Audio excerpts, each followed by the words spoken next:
Good evening, everyone. Welcome to the November's discussion, our live tent hall. We are going to discuss the violence going on in the community today. It's just plaguing the entire nation. Just the violence, the youth involved killing, and children killing children, and the Walmart shooting. It's just a constant onset of violence. So a lot of us community members have come together tonight to just kind of dissect some of this violence and offer solutions in ways that we can kind of come together as a community to create change or inspire change, really. I am Jacqueline Stevenson, the director of Counselors in the Community Association, and we're going to go over, starting with Yashica, and go just around and everybody introduce themselves.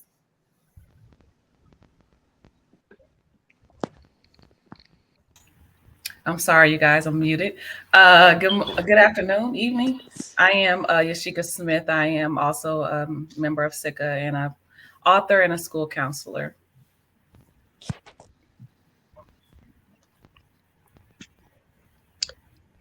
Yeah, I'm Naisha Fair. I'm a cosmetologist / barber, and I'm a part of what's going on here.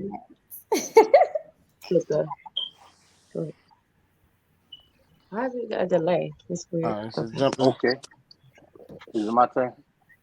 All right. Yeah. So my name's Will. Will Spence. I'm a musician in the community and a lover of all people. Aren't you amazing? No, right?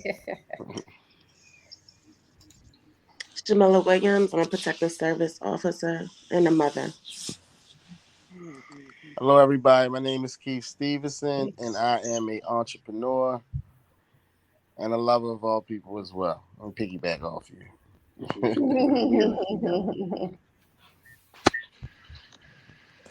Hi, everybody. I'm Laura Brown. Firstly, I'm a person, then a woman, and then a mom, and then I run the best rec center in Baltimore City, which is Chickwood Recreation Center. And then outside of that, I also work at a hotel, and I do a lot of community engagement work and helping people with aromatherapy healing.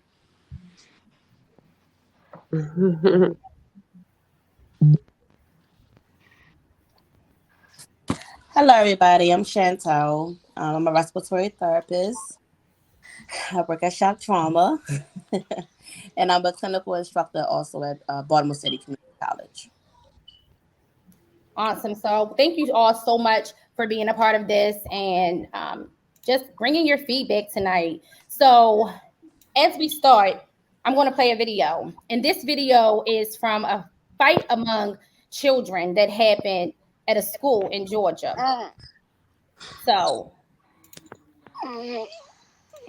excuse the content, anyone. Could be emotional watching it. So I just want to kind of state the disclaimer.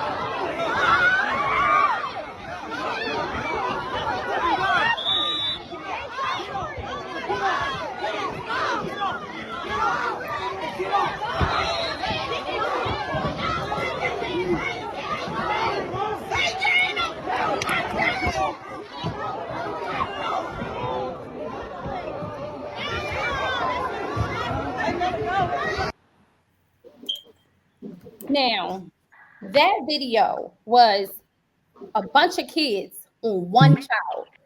According to the news report, that child had Down syndrome. So this is happening a lot of places, though. In Baltimore County, in Perry Hall, there was a video released of children jumping on a young lady, and the parent had to withdraw from school, and it's just ongoing. Like my kids tell me sometimes, like it's a lot of fights going on at their school, and I know it's the beginning of the year and all these things, but like let's talk about this. Like, why do y'all think this is like? What's your feedback on that video? I see the culture. Okay. I see the culture of the children today.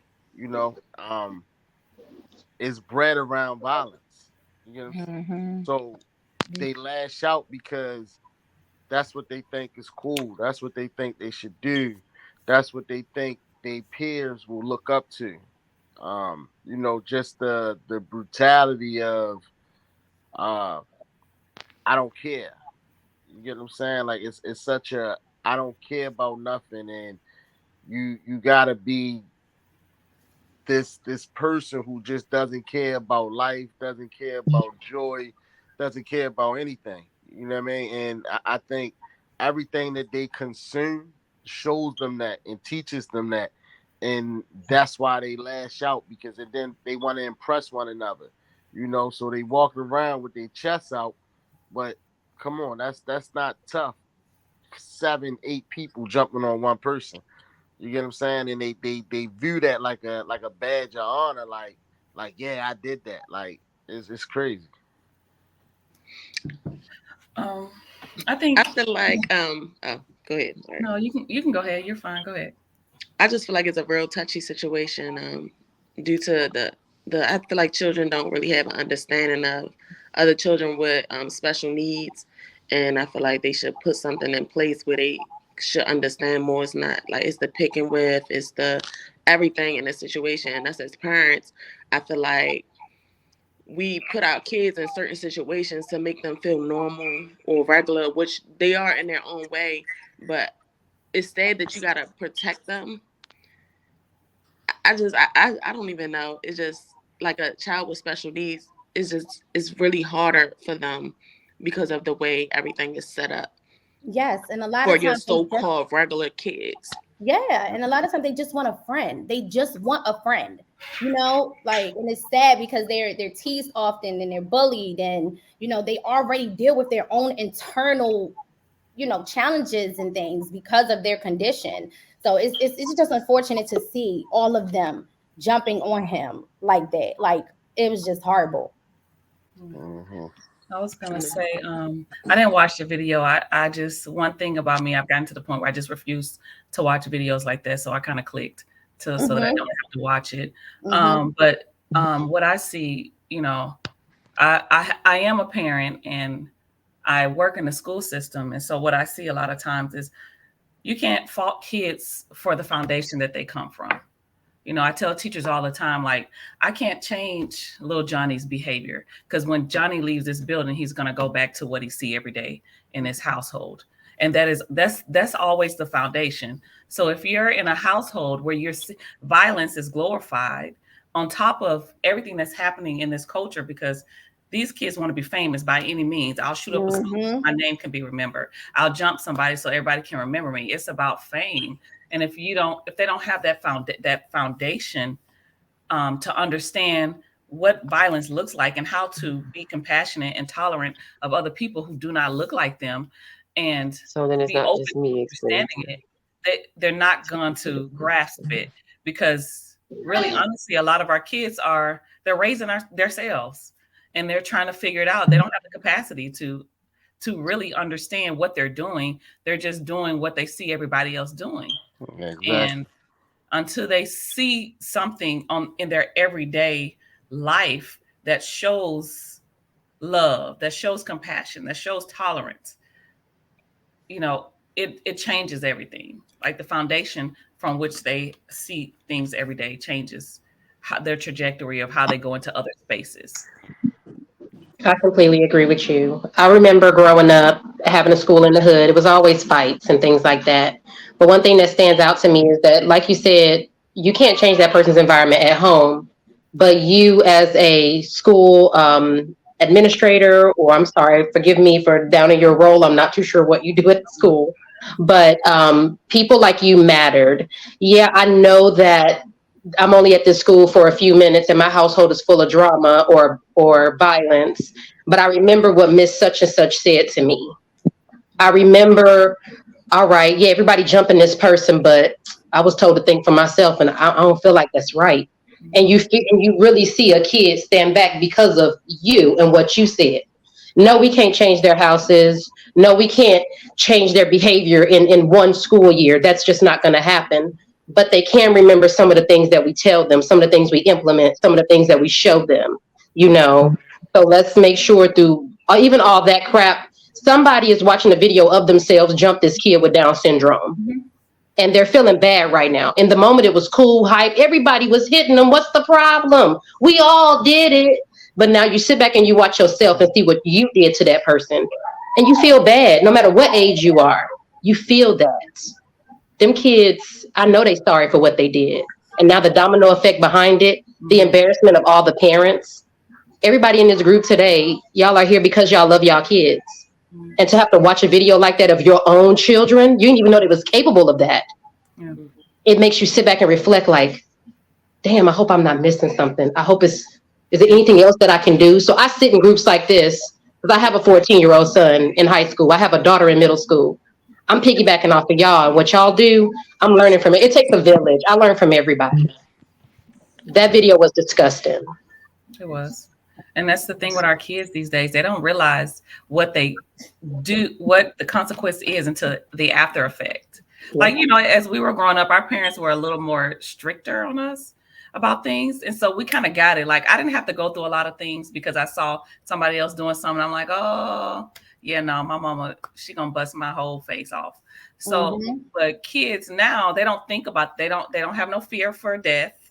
They don't have no fear for their parents. Yes. And so they don't value life. They don't value a lot of things, and they don't realize the consequences, like I said, until the aftermath of it. And it's like, oh, that was the thing to do. You know, they were doing this and this, and it's like, but did you stop in that moment for just a second and think about like, dang, what is this going to look like? What am I going to look like after the fact? What if he died and missed all this? Hello. Right. Like, are y'all ready to go to jail for the A rest lot of of your this, life? a lot of this behavior is attributed to social media and their belief that that's the way that life really works, and just chasing dreams that aren't, not reachable. And I think that that's the major part of what's going on with the children today. We didn't have all this Instagram and Facebook when we were growing up, so it was a lot milder when it came to the things that distracted us from going to school and wanting to just be a kid. Now everything is so grown, and you got to have this going on, and you got to be doing these things in order to be popular. And so it changes the mindset of our children. And you're right, they don't have any fear of death or a higher power, or they just, a lot of it is not having guidance or leadership, even in their own homes. And so this is Absolutely. pretty much the result of that. I don't have kids that are teenagers, but I have small kids, and they're like at 5 and 6 and 7, they're more like thinking they're teenagers mentally, just from seeing the constant, changes of Absolutely. social media and their surroundings and their other siblings, So So yeah. it also comes down to the child or the teenager having a strong mind, right? Because social media is peer pressure, right? You can raise your child, and Yeah. your child could be the perfect thing at home, right? And my child would never do that. But when they go outside those doors, because what they see around them and the peer pressure and their friends, they're a Exactly. totally different person. So yes, it starts at home as well, but it also starts on instilling that you have to be strong minded and not be peer pressure and not be weak minded, to social media and things that's surrounding you, because you can come be home at home you're one person, outside their home you don't even recognize your child, and it's because of the people that surround them, who they surround themselves around. Yeah. Yeah.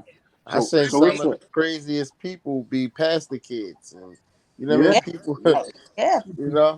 like it's But You crazy. but know? to piggyback on that, cause it's really it's a one of them philosophers said that a child will be influenced more by outside of the house than inside of the Yeah. house. Yeah. You know, Mm-hmm. they'll be Yeah. influenced more by what they see their peers in them doing than what you teach them. We Exactly. can teach them all we want, but they spending 7 to 8 hours a day with whoever, and we don't know, Yep. what that. So it's really it's hard, man. It's hard, Yeah. Yeah. and we're It we're in is a hard. different time. We're in a different time with Yes. where our kids are exposed to so much. Like one of my favorite quotes is, "Your moral compass is composed of your exposure in life." Mm-hmm. So that Mm, means what you Uh-huh. see is what you will become, Yeah. and how you will act, and what type of behaviors you'll have. So if you're out here, and the lady in the beginning, one of the ladies in the beginning, she said, "I didn't even really watch the video because I don't want to be exposed to that." Basically, like we have to watch what we're exposing our kids to, because Mhm. that's where they're learning. That's where they're getting their ideologies from, and their principles and their morals and stuff. So it's bingo. rough. It's And rough that's where I because was getting ready to go with it. The yeah, morals and values are the best thing we can put in them to help Mhm. them yeah, combat all of their Yeah. social influences. Yeah. yeah, Because if we instir the right values and principles and that build that character of this Yeah. individual, then they'll have more to deal with and to face a lot of the Yeah. pressures that they are exposed to. Like my Yeah. son, Right. he told me one day, he's in sixth grade, and he told me, I'm trying to not to get into anything because he was suspended, first early on in the school year. So for me, that's like, whoa, wait, you know what I mean? But we can send our children into these environments with the skills that they have. But again, they're among an environment where there's a whole bunch of different energy too. These kids have all types of different behaviors. So he's telling me, like, I try not to get into it, but the kids will surround you Mhm. and kind of keep pushing you into it to instigate Uh-huh. a fight. And that in itself is stressful for a child to Mhm. go through. 11-year-old, 10-year-old, 8-year-old in Baltimore City. I work with the mayor's office in Baltimore City to provide conflict resolution workshops to a group of children, fourth, third, and fourth graders at a school. And it was end result of an incident where a 10-year-old killed another child. So now we have not only the teenagers killing each other, we have the elementary school kids committing this act of violence. Like, whoa, what are we doing? What is going on? Mhm. Uh-huh. I think it's just as my grandma would say, it's a sign of the times. Like, every generation, every decade, every whatever has its thing. And I think right now, I mean, violence is a huge thing. And it's not just happening in our community, it's happening in all communities. But I think we have a tendency to promote it. We want to post it on social media. We want everybody to see it and watch it and see what's happening. And I definitely understand it in regards of trying to find justice in certain situations, but I also feel like it's detrimental. Like, I know that for me, Absolutely. I can't watch stuff like that because it makes me angry. And I already have a hot temper. I'm level headed for the most part. I have a hot temper. So if when I fly off, I fly off. And so watching stuff like that just really makes me angry because I'm like, dang, I go to work every day and I'm working with children. And like Will said, kids learn from kids.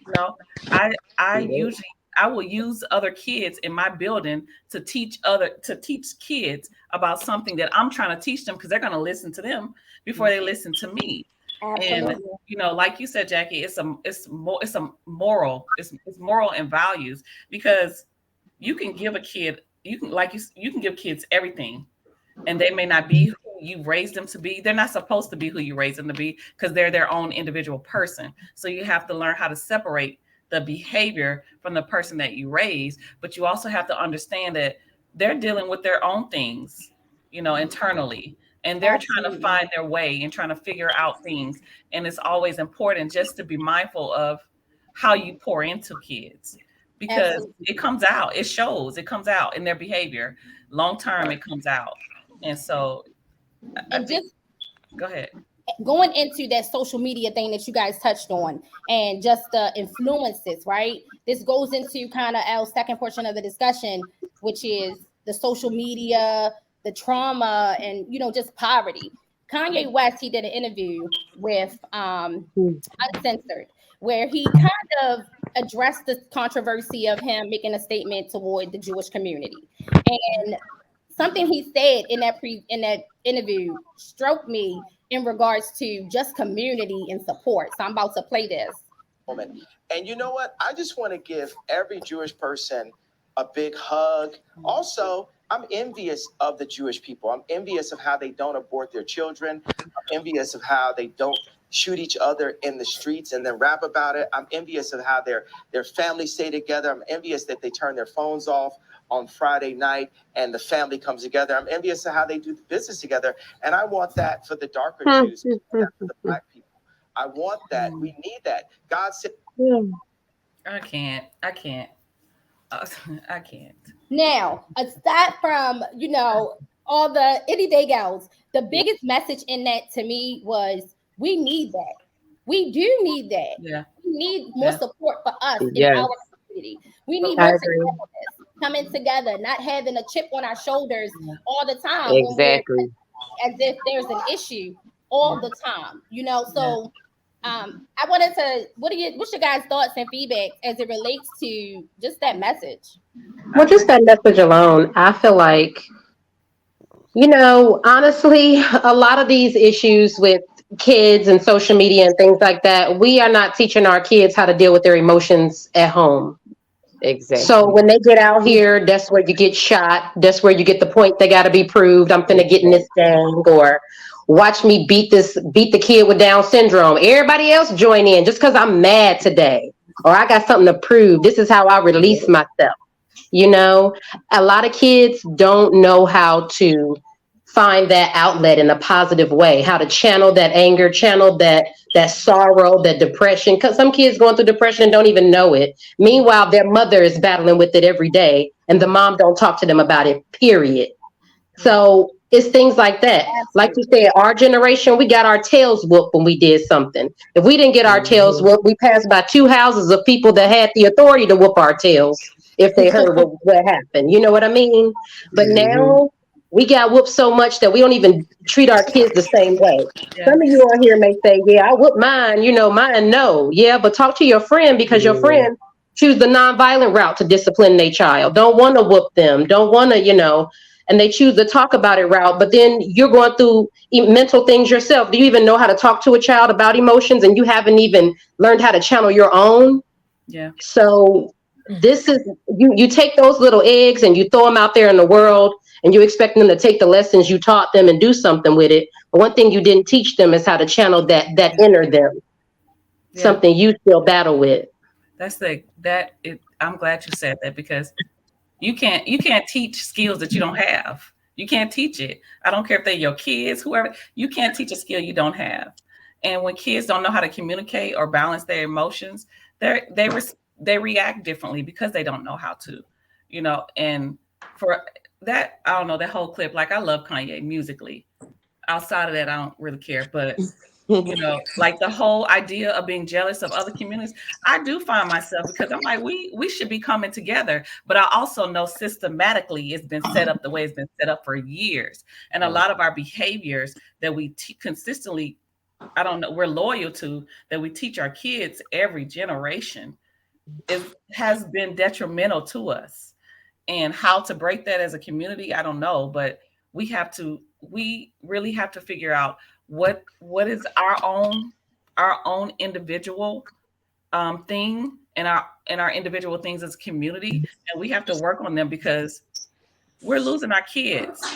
We losing our kids. I mean, we're losing our kids, and that some of them, by the time they get to 4th grade, I see it every day.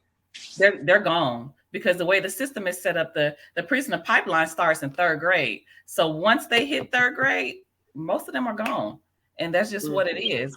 And in a home setting, like, I have a child, like, I don't let her watch all this kind of stuff. She don't have no social media. She got a phone. When she comes through this door, that phone is off. It's in my room on my table. Like, we not sitting up watching I just don't play that kind of stuff, because I see it every day. And I see the things that kids see, and the conversations I have with them, and then the conversations I have to have with parents about what they see. And parents are like, oh, well, I didn't know he was watching that.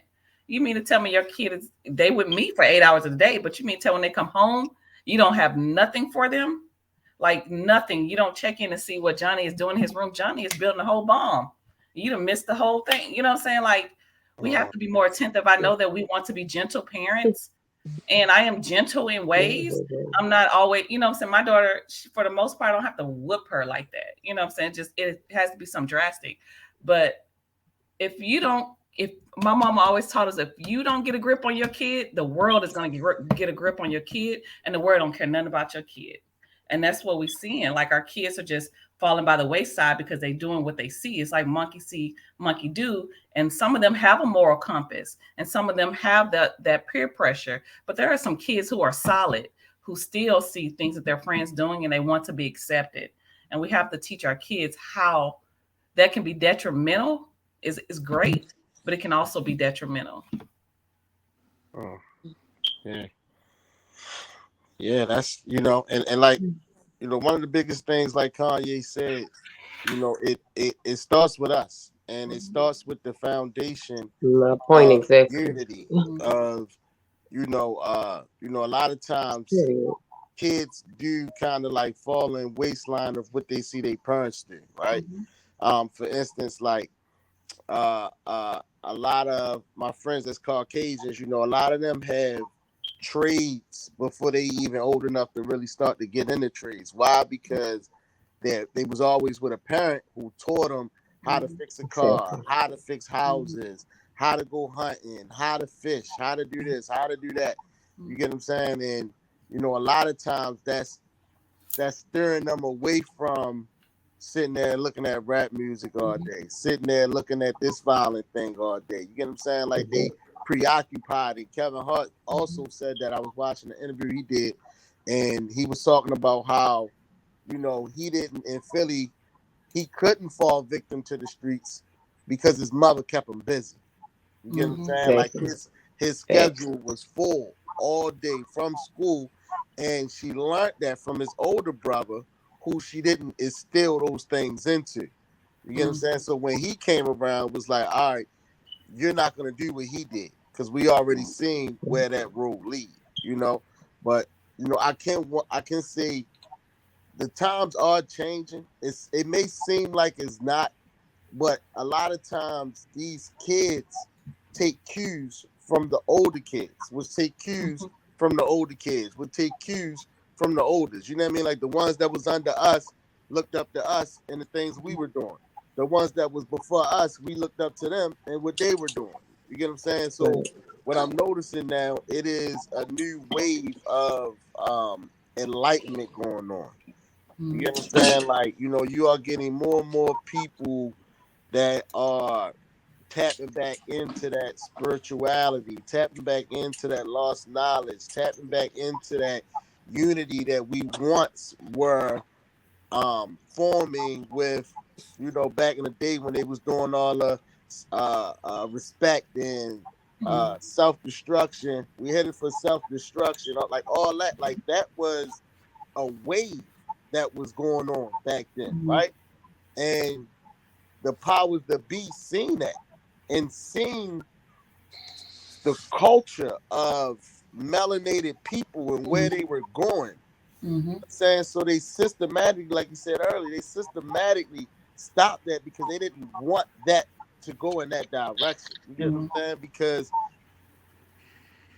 believe it or not, like you said from age 3, they lost, when they begin to stray off course and start to get pumped into that prison system.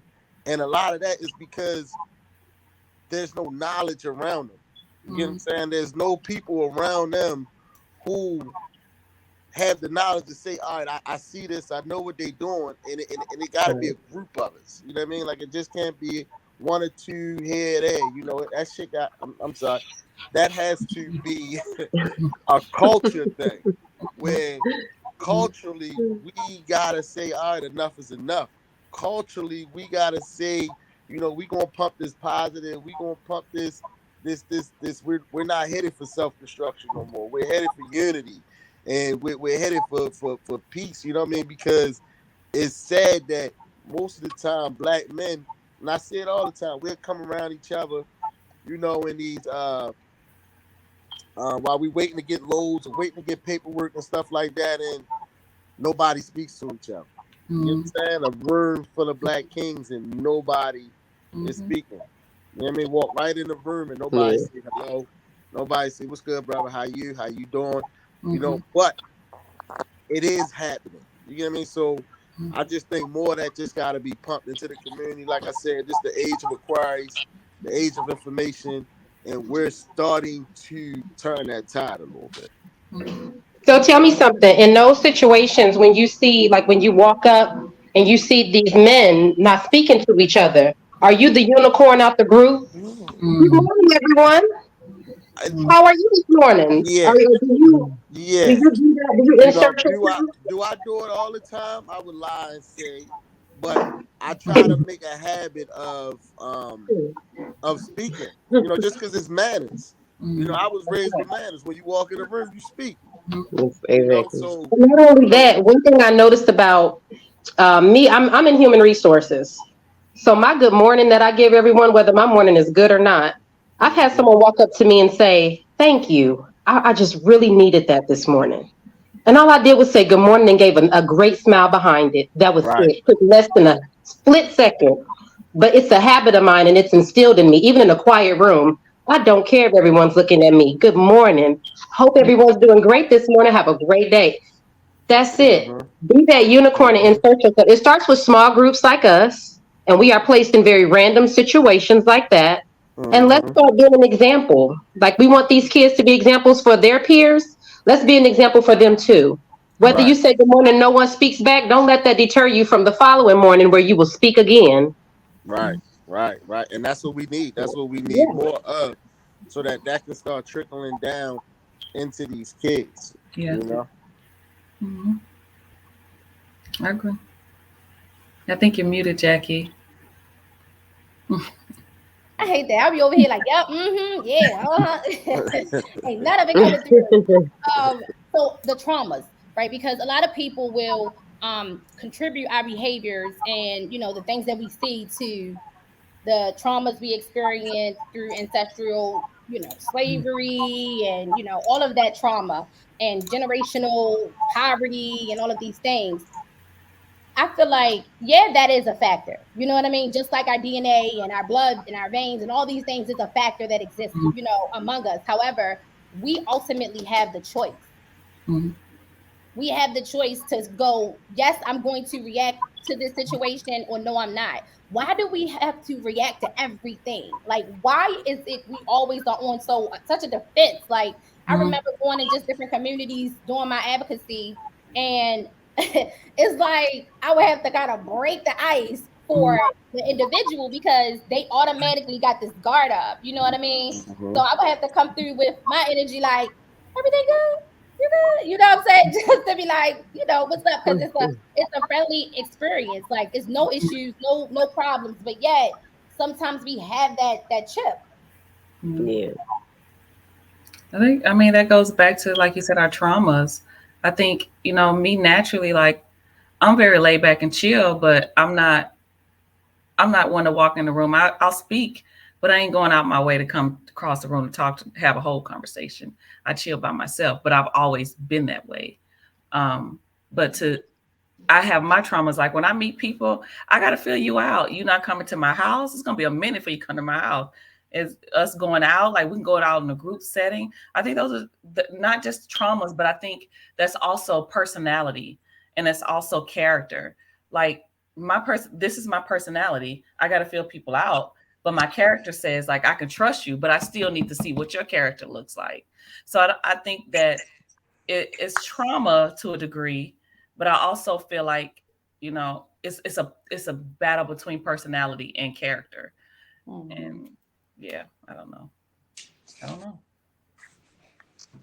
I agree with that. Some of us also grew up in households where that tradition that Kanye talking about the Jewish people have, we have traditions, but it's not that. Like you said, us generally as Black people, I'm not even going to throw it on your personality. All of us get that, who are you? We all get that kind of Yeah, defense when we get around somebody we don't know. Somebody has to break the ice or make it to where, all right, it might be cool. yeah. You just don't know. So my mom was that way. She was cautious. Don't come to her house without calling first. We just have these ways about us that our people had. And if it wasn't mom, it was aunt, it was grandpa, grandma. That's just, we're just like that, which is why we are so divided, because we don't trust our fellow brother or sister next to us. Exactly. Yeah. And we Yeah. will continue to be this way. It took years to make us this way. They beat it into us to be divided like this. And it's going to take years for us to break up out of that. Yeah, You that's Yes. know? psychological warfare. Yep. Yeah. Psychological warfare to pit us against each other. Mm-hmm. To have no respect for each other. Like I remember back in the day, kids wouldn't even fight in front of somebody's mother or Mm-hmm. something like that. Now they'll beat your mother up, your Yes. grandmother. Like, Because they'll pull up with their mother. it's Hmm. crazy. You know, just that Shoot for whole their mother. Right. right. Yeah. That whole Wow. respect thing has been demolished, you know, and it, like they said, it took years. It took years of what they say is gangster rap. It took years of the gangster movies. It took years of, you know, wanting to be like Scarface, wanting to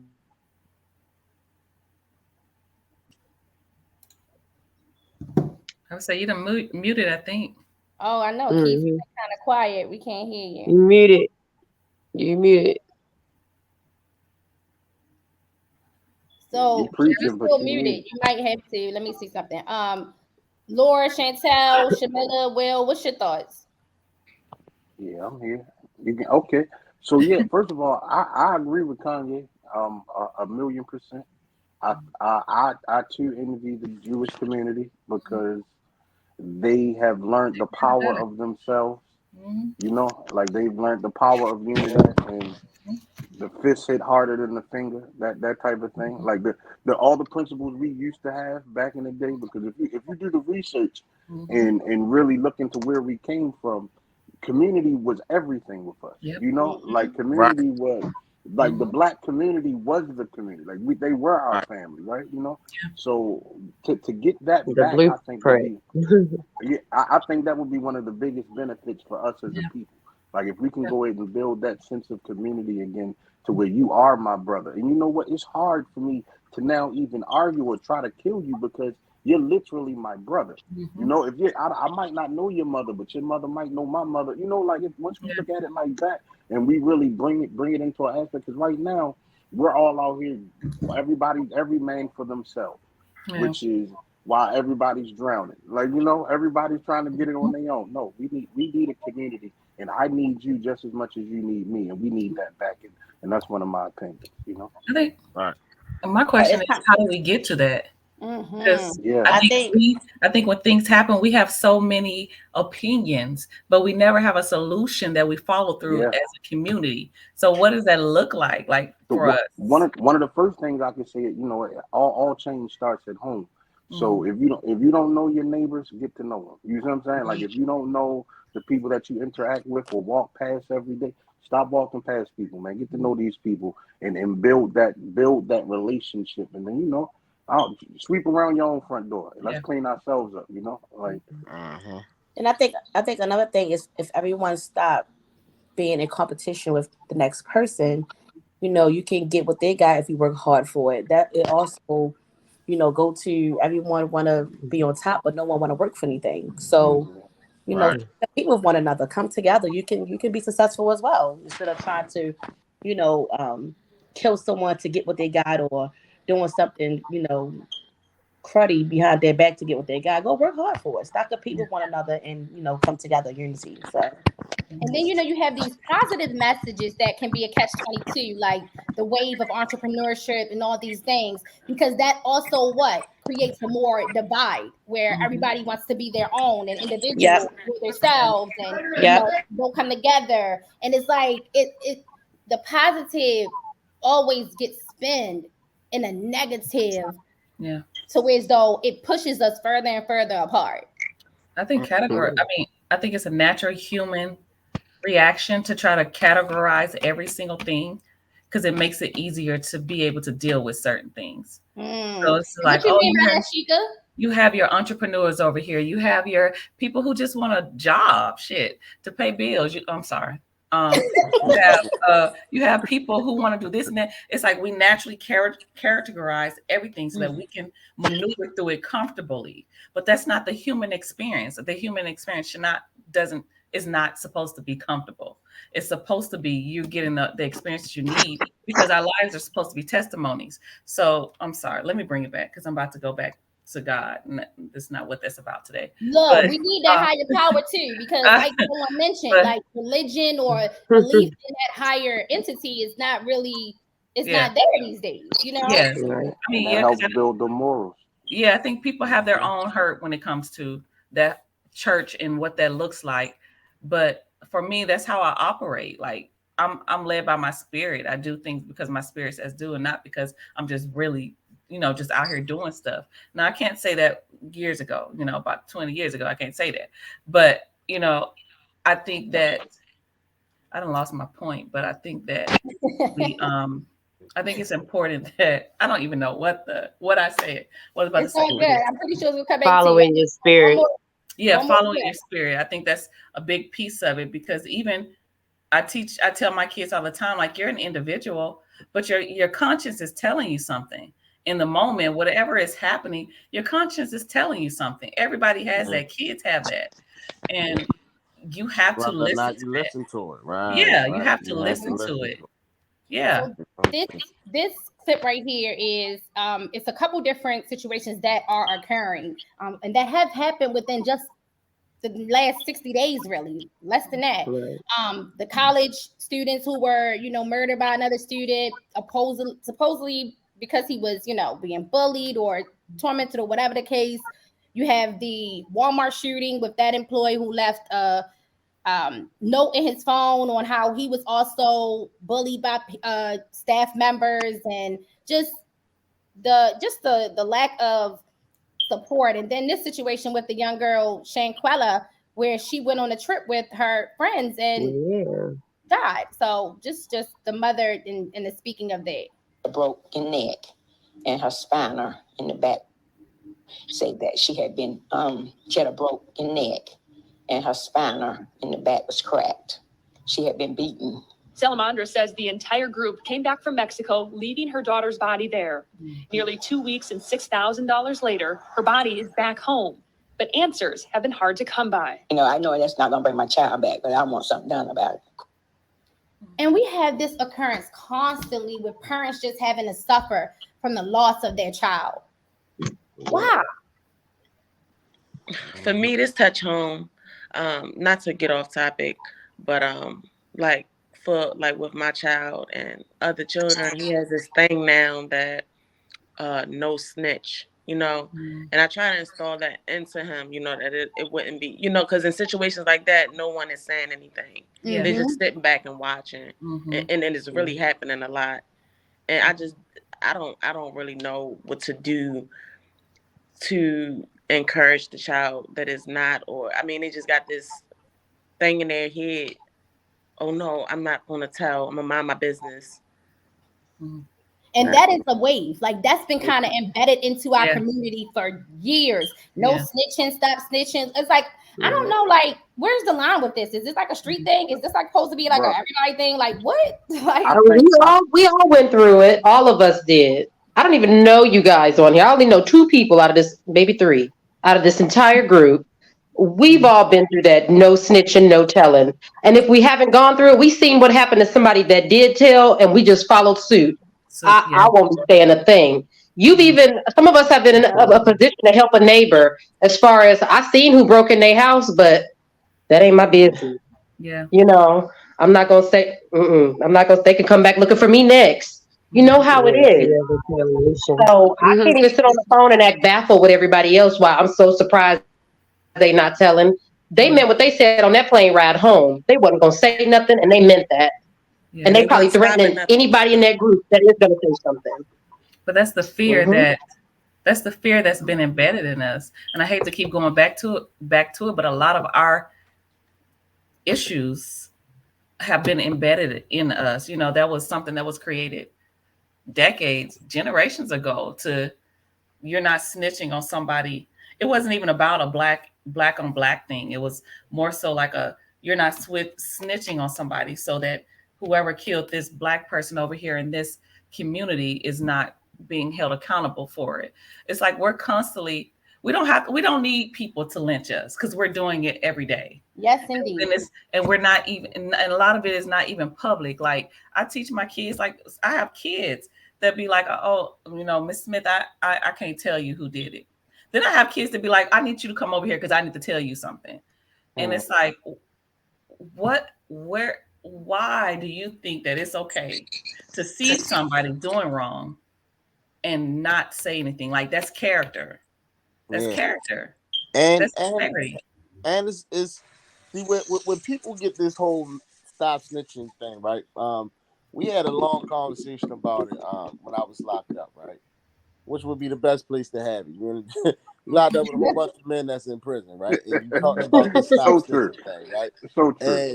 And one of the purpose, right? That where we were coming from with this whole stop snitching thing is, the whole and this is where it get mixed up at, because the stop snitching thing isn't for what we call civilians. Mm-hmm. You know what I'm saying? Right. The whole stop snitching thing is for people that's in the streets doing street dirt. life. Yeah. You get what I'm saying? So if I'm in the streets doing dirt, right? And you doing dirt, then we're not supposed to tell on each other because of the lifestyle we're living. Mm-hmm. If you go to work every day and you come home and you take care of things, that shit my bad. That don't apply to you. You get what I'm saying? And that's where it get misconstrued, and it becomes an everybody thing when it's not an everybody thing. It's for the respect of what you doing in the streets. Don't tell on me. I'm not gonna tell on you.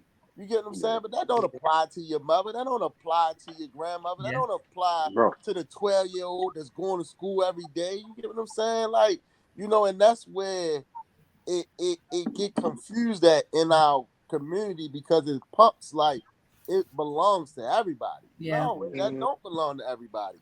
If you but it's funny because they snitch themselves. No, but you out here, doing right, then that don't apply to you. And it's crazy that we make it apply to everybody, because most people in the streets want the ones that it don't apply to apply to them, so they can keep doing the dirt they doing. And it really takes courage to stand up and say something, as opposed to hiding and sitting back and not saying anything. And I'm not, creating a wave of saying nothing. I'm just saying, you know what I mean? Like, it's these type of things we keep allowing to infiltrate our community that are damaging the community. And it's like, if we don't take a stand against it, then it's nothing going to be to fight it. But everybody doesn't have that superpower. Be abolished. That's whole snitches get stitches, or whatever they say. That should never be repeated in our culture ever again, man. We really should. Snitches help clean up that's easier said than done. Like, I know people that have been involved in situations where they've been made to choose, whether it's a life or death matter, in some occasions, and then sometimes it's more of them being put in jail, or their freedom being in jeopardy because of them not telling. Because that's a lot of, like a few people said earlier, just the system that was set up for us. It's all a part of our children and what they believe is the way to go now. It's back to the social media situation. It's back to what Kanye West said. It's all wrapped in one. The reality of what he said is based on us not focusing on what's more important, and that's all of us as parents, as moms, as brothers and sisters. And it just goes back to what your beliefs are. Most of us do the things our parents did. We do what we saw them do. I asked my mom recently, Mom, what made you stop smoking? And she said, it was y'all. Y'all made me stop smoking. And that's the same reason why I quit. I stopped smoking cigarettes last year. And I see my kids as they get older. My son is almost 8 and my daughter is 5. And I watch them do things that I do. They mimic me. They mimic us. So as much as we want to say that it's the community, it is. But we are that community. It starts with us and the things that we do, the things that we show our children before they leave out, the things we tell them on a regular basis, the love that we give them. This is what influences them to go out here in school and say, listen, because I tell my son, you don't bully nobody. His sister didn't speak as well a year ago, and I homeschool her, and he saw that, and he would say, "Oh, this girl can talk, or why she can't talk?" And I had to explain to him, you have to understand everybody is different. You got to be that person that you never know what situation you're going to be in. Right. Your mom's going to be in. I could go through something and not be able to talk. Are you going to make fun of me? So you have to show love to people, and don't. It doesn't matter what you see them do. You make the difference, and it starts with us, just showing them and being an example of what we want our kids to be. So they will go out and they will be that unicorn that says, no, that's not right. Let me go tell a teacher. And other kids will follow that. It's not always negative, but it does start with us being an example to them. And I think that makes a big difference, even if it's just one of us here and there. And then it'll pass on. That energy it transfers. So I think, it's a lot on us as moms and brothers and fathers, to make a difference. And it's just started, whether other people follow suit or not. Eventually that energy will rub off and everybody it'll change.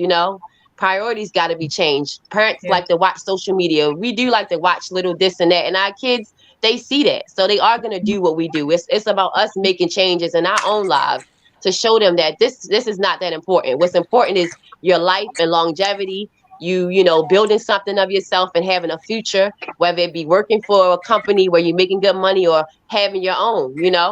So yeah, just wanted to say that. Utilize the village around you. Utilize your village. Everybody want to put all their friends. This is play auntie, this uncle.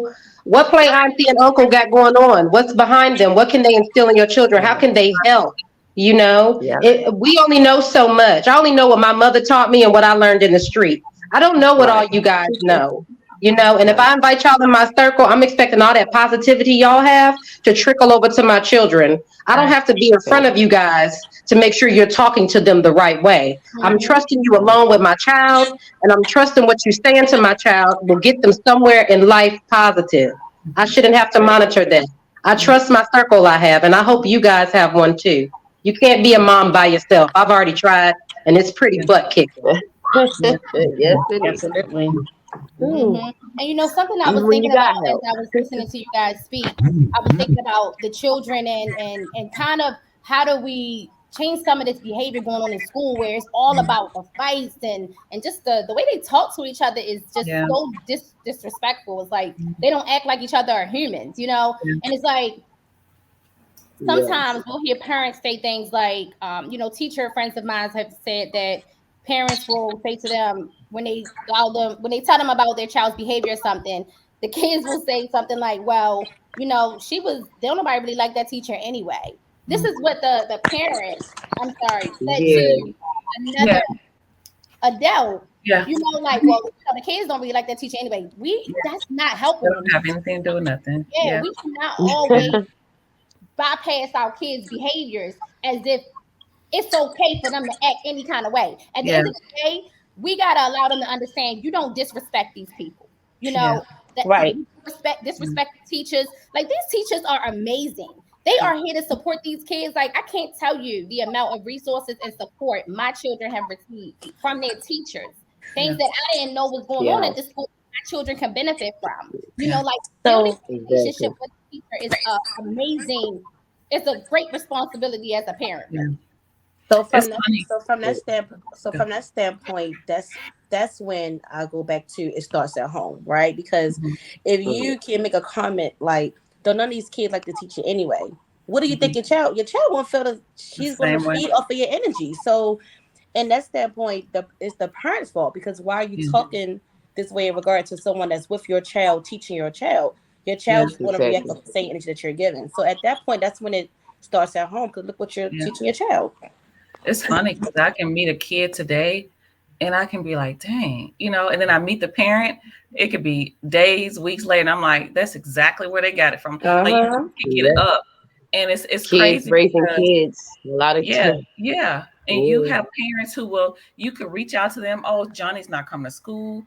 Johnny is not well kept at school. We have clothes. Do you need clothes? You need food. The parent, will never respond. Reach out. Johnny is failing. Can you please, reach out to me? But as soon as Johnny get in trouble, you up there acting a fool. And it's always us. And it's to say that, what I'm saying? For me, a lot of times it's embarrassing because I'm like, I'm at work. I could really get with you, but this is my livelihood. But I don't. I can really get with Look, I'm not what I used to be. You know what I'm saying? I've gotten a whole lot Okay. better. But I just it just, and my mom used to tell me things. And my mom was a teacher for years and still is, and she would tell me stuff, and I'm like, whatever. And so when I got into it, it was just like, damn, like it's us. Like, why are we don't check in to see about grades and nothing. But as soon as something happened with our kids, we come up there and act a fool for our kids, and our kids see that. They see that behavior. If you're not prioritizing their education, they're not going to prioritize. You know what I'm saying? You have to be. Or even like when our kids get in conflict. Like I know Shamila, because our sons attend school together, and our sons at one point were, good friends. Well, they are good friends, but they end up having, due to peer pressure, having a falling out. So instead of me being, they got into, a little fight. Instead of me being one of those crazy parents, like, oh no, I called her or text her like, hey, this is what happened with our sons.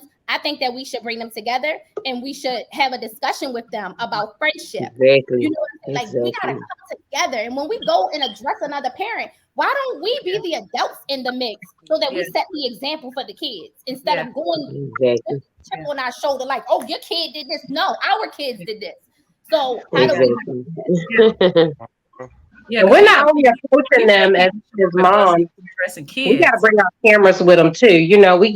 Why do we have to approach another parent about a conflict with our children, holding our cameras or live on Facebook or what is the show about? I can't talk to you, Jackie, if you walk up to me with a camera. Now I'm thinking, well, what are you recording? What's about to happen? Why are you recording? Now I'm feeling that we got nothing done.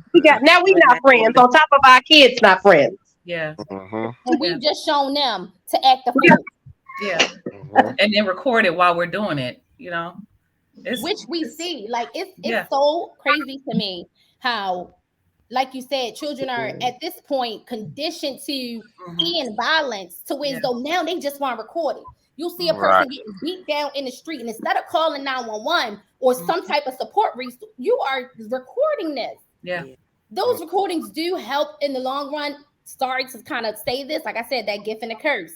However, it's also very traumatizing for the loved ones to see that. Yeah. Because I would never want to be a parent and something happened to my child and I have to rewatch that on social media, constantly being reminded like, oh, you guys jumped my child, or this is what happened, or my child laying dead in the street. Like, that is not okay. And I don't know why it's okay, for people to do, but it's disgusting.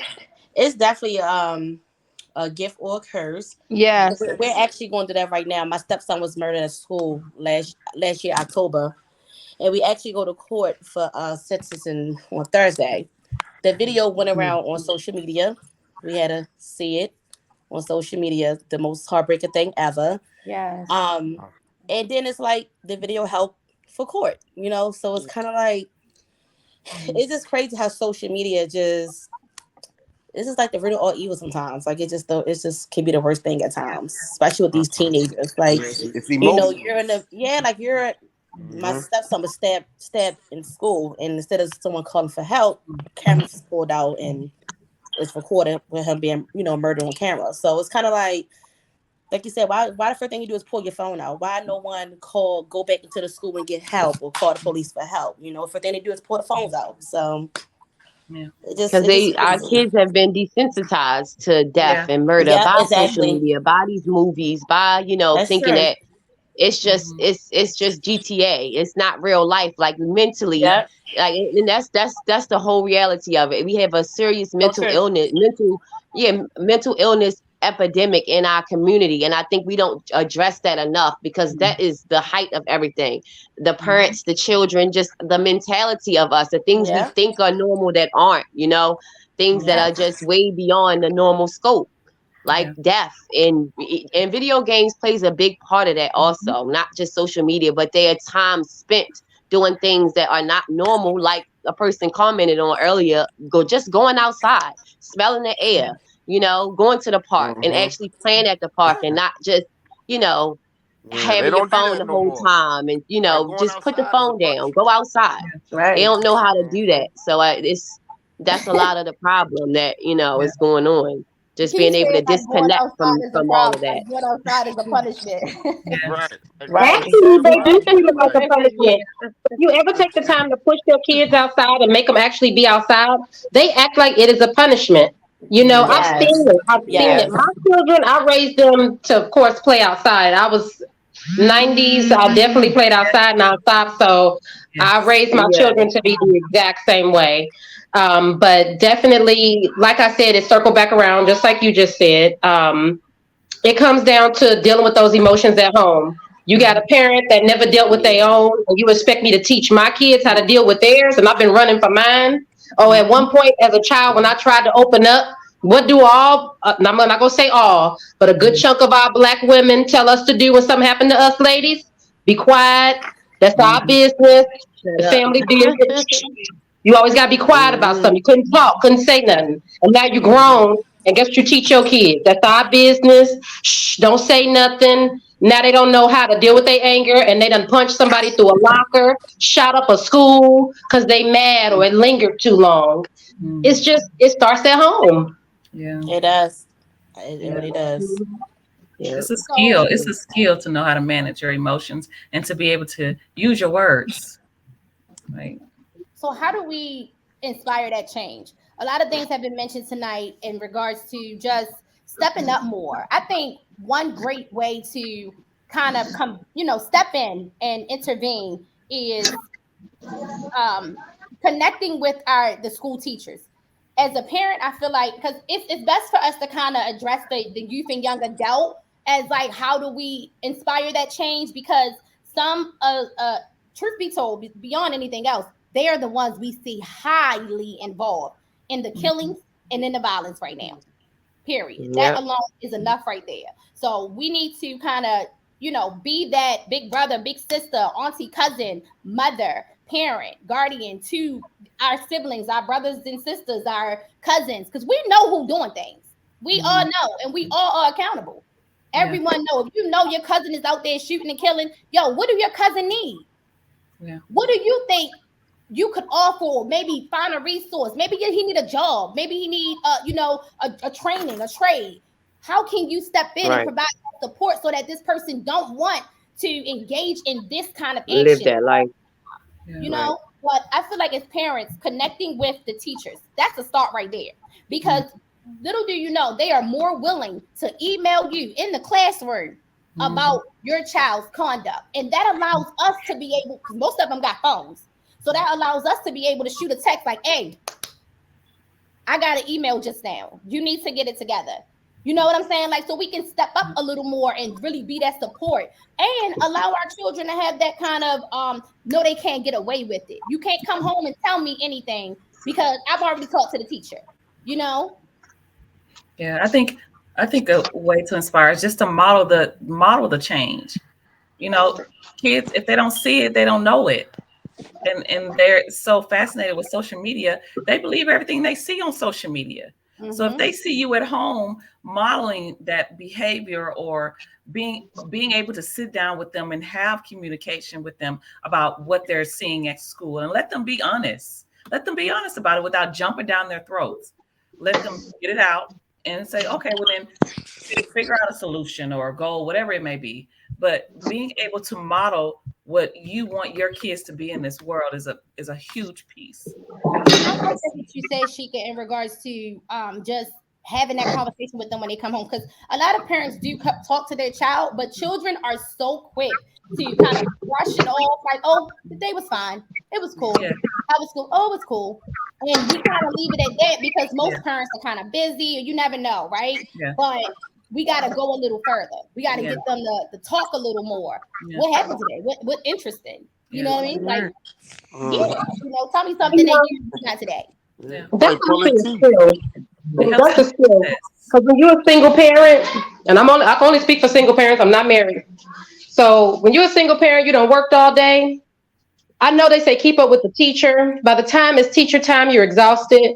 When it comes down to your kid telling you about their day, they got a solid so many ums. And what had happened was Now I'm tuned out. You know what I mean? It's actually a skill. You have to fight through everything you went through that day. And remember, you are also a mom. You Absolutely. know, Yeah. you an employee, you're this, you're that, you're a sister, you're a friend, you're a best friend, you're a counselor, you all of that. But you're also a mom. And you actually have to take the time out like you do with your job every day. And you actually have to sit there and tune in. Mm-hmm. And as much as it can be draining, Exhausting. we have to listen to our children, get into detail about their day. Because what they did skip was when they jumped somebody in the bathroom today and didn't get caught doing it. Yeah. The day Hello. was good though, Mom. It was a great day. Yeah. And you know, So that's how we're able to be life coaches to our kids. Mm-hmm. Because just because they tell us a story, when we gotta listen for those little opportunities, Cues. Yeah. to jump in and kind of switch the train of thought to how they believe about this situation. For instance, you know, say my son, he came home, you know, and they'll sometimes tell me stories about things that have happened, what he's seen. One of my sons, he's such a protector. Like he will defend you, and he's just one of those people, like, I'm going to protect my friend type of thing. And I have to, I could just be like, oh, you know, that's good. But I'm also his life coach. So I'm going to let my son know, well, son, you got to be careful, because always kind of stepping in for people, you could put yourself in the wrong line of danger or harm. You know, that's that kind Right. of coaching we got to offer the kids so that they can have more resources inside of their head to think with, just like those Yeah. values and those principles, those type of things guide them on their journey of life. Yeah. Yeah. Parenting is an intentional job. I'd be exhausted. I work with kids all day, kids and adults who are kids. To come home to have yep. to be intentional about my kid as a single parent, and I don't have no support. It's just me and my daughter here, and so it's exhausting. But I know that if Yeah. if if I'm going to work every day being intentional about somebody else's kid, I can't lose my kid in the shuffle. That's mine. And that's all I was saying. Yeah. Yep. So yeah, I get it. And another thing that, you know, Keith, you had mentioned during our prep meeting was creating a trend. I mean, a wave of positive trends. Everything now Right. is follow the trends, and you know, all the little cool things that they want to say and adapt to, like the no snitching or stitches get snitches and all this kind of other stuff. Like, how do we create Right. a wave of positive trends? So, what I want to challenge us today to do, right? I just felt like it would be fun to do it. I want all of us to kind of say a positive trend, like bring up a statement or something we can kind of like put out there as like a positive trend. And anyone that's watching, join in. Like, what's a positive trend we can kind of get going to inspire a better mindset, really? So I guess I'll kick it off, right? Since I came with this little thing. Um, so I'm gonna go with Megan Thee Stallion. And I'm in my butt, so I think like a bad chick. You know, like stuff like that to inspire higher education. You know, being okay with being maybe a nerd or a geek or someone that's into books. I was You know just what I'm thinking saying? weird. Yeah, I was just thinking it. That's so weird. Tiny. What's the trend, Shika? Girl, off the top of my head, you got to come back to me because I don't be on social media like that. I don't know. Let me think about it. Come back to me. Let me think for a second. I'm sorry, what was the I question? got one. So a Positive friend, trend. I got a homegirl that got a clothing line called Fly Nerd. If we can all support Fly Nerd and have Fly Nerd going Cool. around here, she got some dope T-shirts, some dope stuff. But the whole idea is it's cool to be smart. I like Okay. Thanks. Fly Nerd. You know I what like that too. I like the Nipsey Hustle, hustle and motivate. That's my favorite little line right there. Hustle and motivate. I mean, hustle ain't always got to be about making money. School is a hustle. Hustling to get them grades up, the GPA where it needs to be. Hustle to stay focused on top of all the peer pressure and social media and all that stuff. It is really a hustle trying to stay on top, and and to be able to motivate others. You know, is a skill. It's something that we should hype them up to do. Be a leader, rise above the bull. So hustle and motivate will always be one Yes. of them. Hashtag hustle and motivate. Hustle and motivate. Yeah. I'm gonna use one I be telling the kids all the time. Be great because greatness is in you. Hey. Okay. Mhm. Hmm. because greatness is in you. Greatness I is in have you. one that so as far as the emotional aspect of the kids, I think it's okay to not be okay today. Like, I so like you that. not, in the sense of you can cry, you can go through whatever you got going on, but it's okay. Like tomorrow will be here tomorrow, you don't have to lose your mind just because of whatever you're dealing with at the second. Like it's okay to not be okay. Sometimes, I Yes. understand. crying and expressing our emotions is the biggest thing that we do not like to express and do around other people. It's all right, just let it out. Sometimes you just gotta get it out and then you good. So yeah. Oh, I love that one. It's okay not to be okay. Yeah. Okay. Yep. Yeah. I think we can all relate to that one. I know everybody Yes. can remember a time growing up where something happened and you just couldn't speak about it and you wore it on your shoulders. There Yeah. wasn't nothing you can do. You could probably think of that moment right now while we're talking. That one thing you could not share, but it ate you up from the inside out. Mm-hmm. Mm-hmm. But it's okay not to be okay. Yeah. Yes. I like One that. one thing that my dad taught me and my sisters that stuck with us growing up, going through college, going through school. He used to always tell us, if you dismiss education, you're dismissing your life. Right? You don't have to. You don't Mhm. have to. You can have a business, but you need education somehow to get ahead. You Yes. need the knowledge. You need to be Mhm. aware and understand how things happen to build. So that was one thing that me and my sisters always was taught from little kids. And I tell my kids the same thing. If you dismiss education, you're dismissing your life. So Mhm. Education is education is life. important. Yeah. Yep. I like that. In a world full of TikTok money getting 12-year-olds, Yep. I agree with that Yes, statement. Lord. Yeah. Yep. Mhm. I So would say sisters, knowledge is power. Hello, Yes, come through. Yes. Yes. like that. I like that. Period. I just tweeted that on Twitter earlier today. Knowledge is power. The more you It know, is. the stronger Okay. your abilities, the stronger the force. I'm telling you. Yeah. Yeah. Yeah. A lot of us set up our own little boundaries and barriers because we lack the knowledge and we feel like, well, that's all they gonna do for us, y'all. We just sitting around waiting. If Waiting. you if you open that book and read a few, girl, the stuff I'm talking about, the answers are in books. Just read. You're Oh right. yeah. Yes. Oh yeah. Yep. Because Yep. I had stuck moments in business or It's in whatever. there. I learn a little more and bam, ideas Yeah. coming. What I need, You plug right in. books are like music. Yep. Books are like music. There's something Exactly. for every mood, every scenario. Open the book is right there, just like that song that hit the spot. Oh, I'm telling you. That's what I yeah. said. It's just educating yourself. It's so Yeah. important. So I think important. I think for me, and I've been saying this since the beginning of the school year, I've been telling the staff this: take what you need. Just take what you need. If you don't need it, throw it away. I think we pick up a lot of stuff along the way that when you reach a certain age, you realize you got to learn that, unlearn that stuff because it's not Yeah. serving you. So I would say, just take what you need and throw the rest of it away.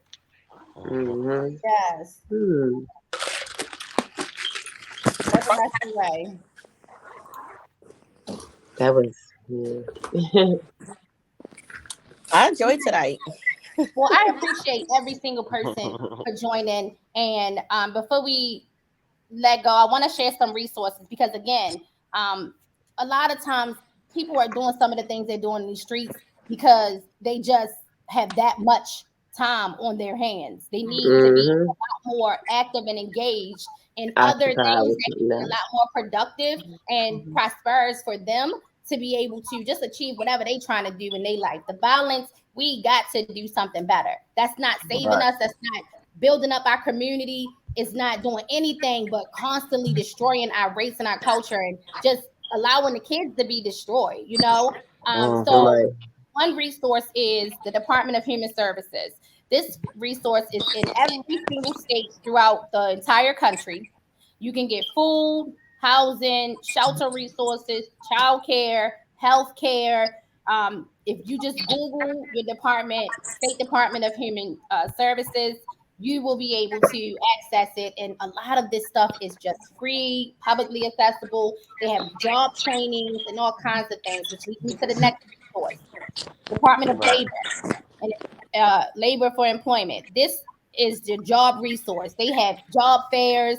recently they just had a job fair where people were getting hired on the spot. They also offer resources to kind of get your records expunged and just all these resources, really. Even like if you just got out of jail or something and you need these entry kind of support services, take advantage of that. I know it may seem cliche or like, oh, I don't want to do it. I'm telling you, going through that program will open up so many doors for you. You will meet so many Yes.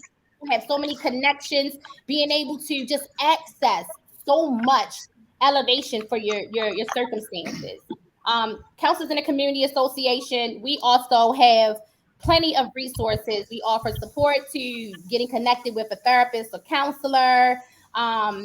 We also provide social and emotional learning programs offered throughout the city and different locations throughout Maryland. And other states as well. Go to our website. We also have parenting classes that will be starting soon and other resources for young adults. So go to CITCA.com and check out our website. Visit it, subscribe so that you're able to get information on when we have things coming up and available. And a lot of our services are at no cost to the community. We also have conditions of color for people who are interested in trying to find a therapist of color. Whether you're Black, Indigenous, even networks like BetterHelp.com and things like that have therapy resources as well for non-BIPOC individuals. But again, you can find and connect with the therapist and just remember, as we said in our therapy discussion earlier this year, if you need to switch therapists, that's okay. You're not locked in with just one therapist. It's all about the connection and the relationship because that is what's going to help you get progress along the journey. It's we just want a better community, and in order for us to do it, it requires every single one of us. So anybody that's viewing, please share it. Because the more we don't do these things, we're really just being a part of the issues. We're not sharing information that we know could benefit someone else. We're not doing our little part that we could do just to contribute, because whether we think it matters or makes a difference or not, it does. It certainly does. So, any last words? I want everybody to just say one last word for the community, people who may be watching, whether it's for youth, young adults. Like, what is the message you want to just leave the community with regards to just this violence and hate going on in our community? Don't be too good to get the help you need. Yeah. Just don't. And we'll just go around. So, Will, you go next, and then Britt, Chantel. Okay. So yep, I would say love each other, love yourself, and love your brother or Okay. sister. I'm sorry. I know that wasn't a gender thing, but the more love that we show, I know. you know, yeah, Mine would be accept someone for who they are or leave them alone. Some we can really drag things out. That person ain't changing. Don't stick around and try to change it. Mm-hmm. That love a person from a distance, right?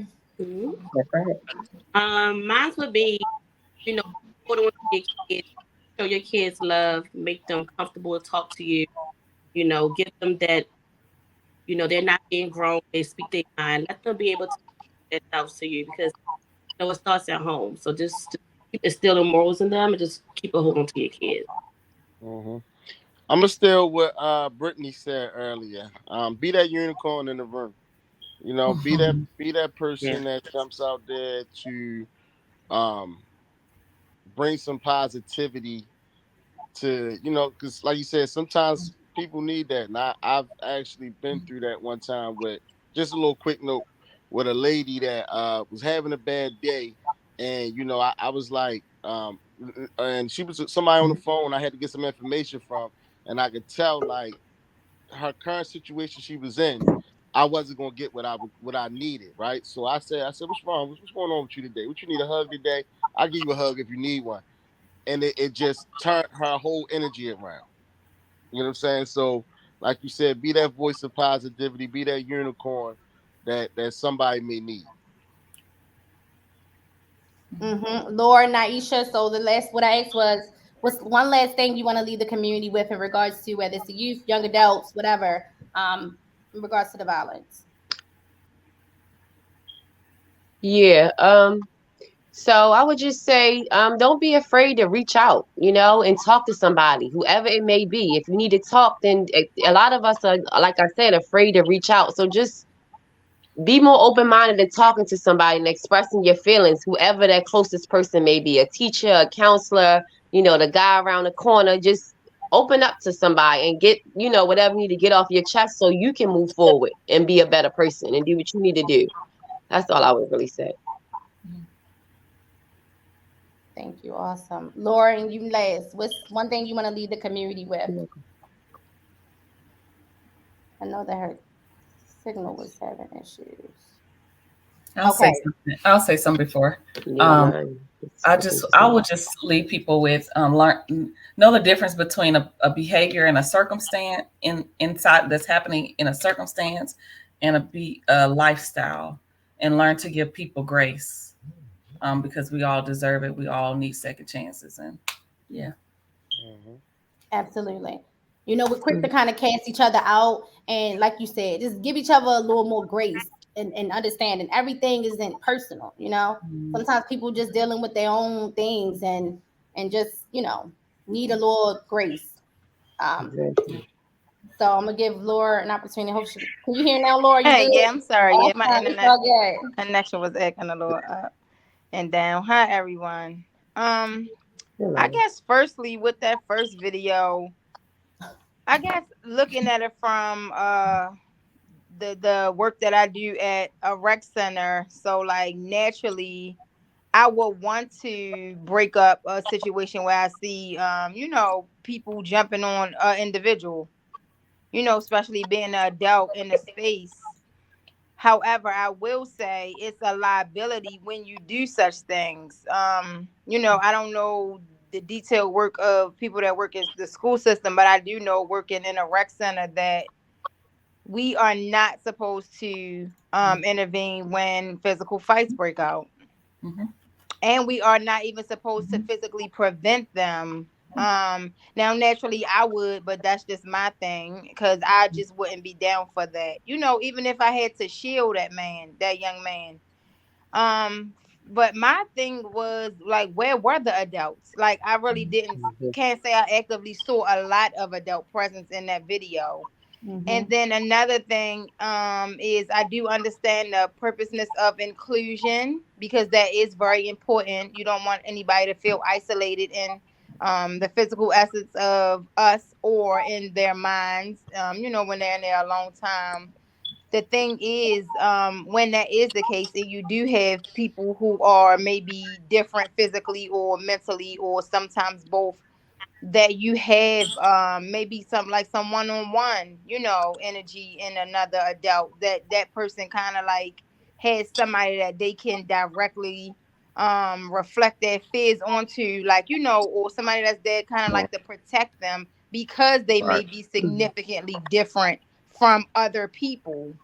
Right. So like, okay, remember in the 90s when Paquint was very popular because it was an increased number in females who were pregnant in their teen years. In Like, school. I didn't Hmm. necessarily look at that as a bad thing because during that time you had big schools like, let's say, Lake Clifton over east, where it would be crazy fights that broke out, and then you got a pregnant girl walking down the hall, and then boom, she in the middle of that. So I get Right. it. The same thing with the social media essence or aspect.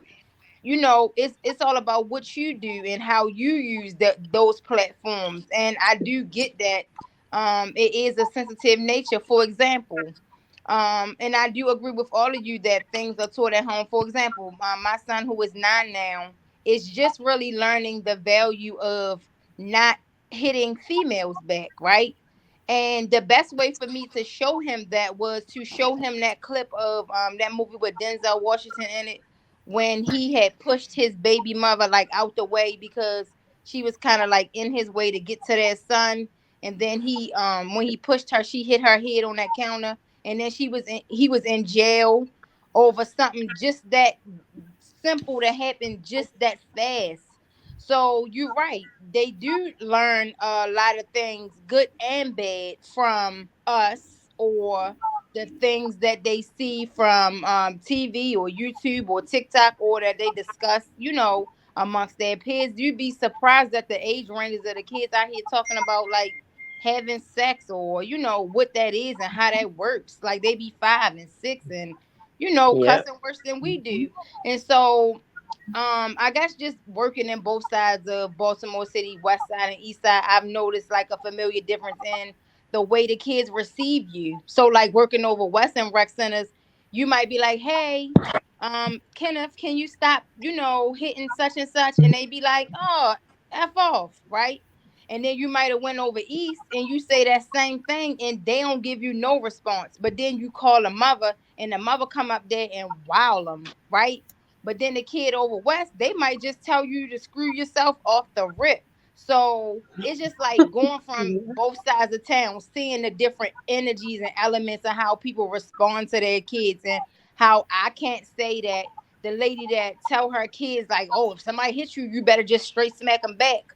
Whereas me, I'm more of a listen, hey, have a conversation with an adult in the room, make somebody aware of your dilemma.